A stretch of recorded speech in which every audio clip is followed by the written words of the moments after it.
I'll answer any question, no matter how disgusting. Well, let's go back to the Germs and how you encountered the Germs and got involved with them on a producer level. The Germs were in a garage dreaming.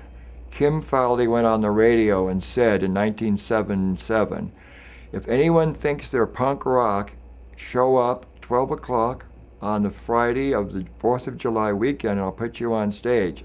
The requirement, be obnoxious and make noise.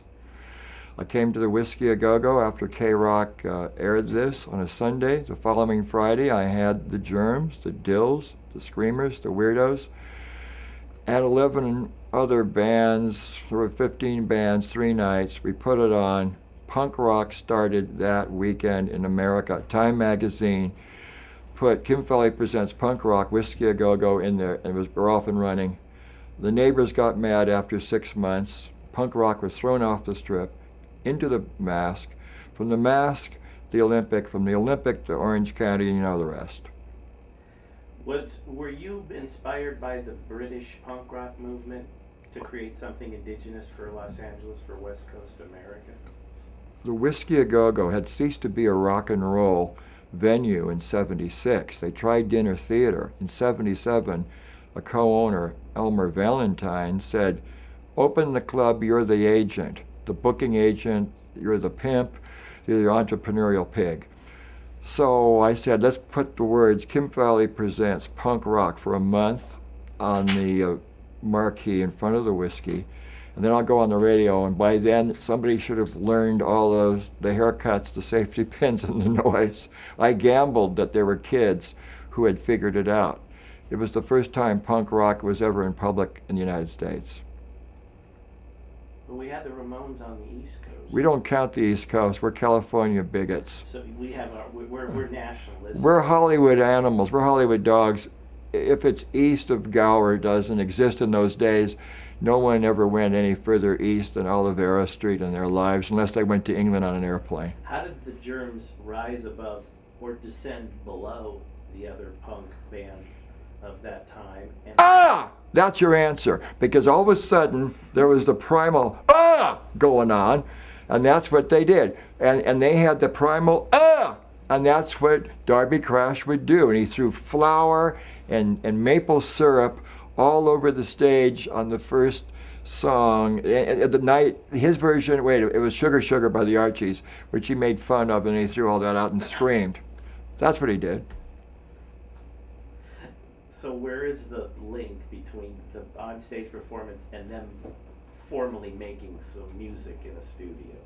And how did you get involved? I recorded that night. Oh, you recorded it live? Yes, it's called Live at the Whiskey. It's on Mohawk Records, distributed by Bomb. We recorded the entire weekend. They made noise, and we had a truck in the alley, and we recorded it all. It came out. It sold copies. Did you get to know Darby Crash well enough to see that he was a doomed soul? Darby Crash and Pat Smear went to my high school. I was at uni first. I got kicked out of uni for selling alcohol. I lived with a 38-year-old woman. I used to steal her liquor and sell it to other kids, and I got thrown out for that. So I got thrown out in 58. They got thrown out in 76. So I had that in common, and they were fans of the Runaways, and they used to come down, and we used to let them in free. And Joan was like their mom or big sister, Joan Jett, who also produced the Germs. And I did the live album, so we were like the uncle and the big sister for the Germs. And they were nice, polite guys. Hi, do you have room for 2 of us? Can we come in and watch? No, can we come in and study? Is what they were.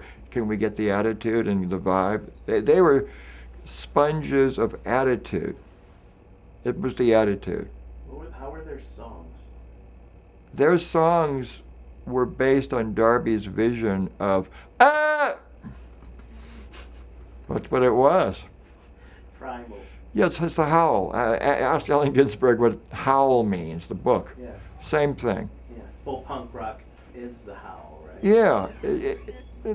Everybody had the howl. You know, Morrison, Little Richard, Bobby Lee Trammell, Little Julian Herrera, Screaming Jay Hawkins, later Johnny Rotten.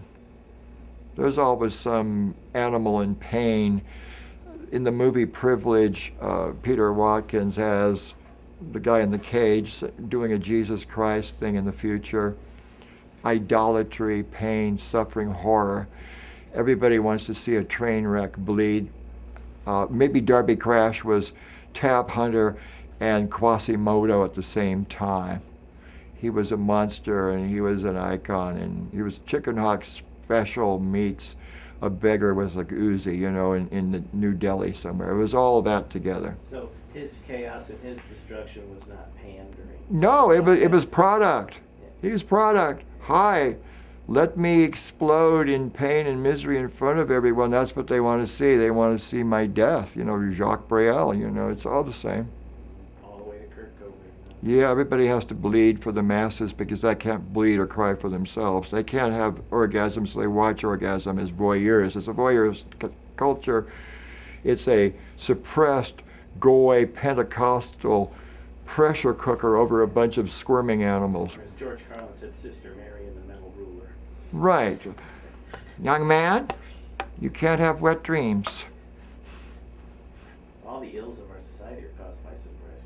Well, get ready for the next, we've had 8 years of George W. Bush. Here comes John McCain. No, here comes Paris Hilton for president. That's who I'm voting for, you know. I know what to do.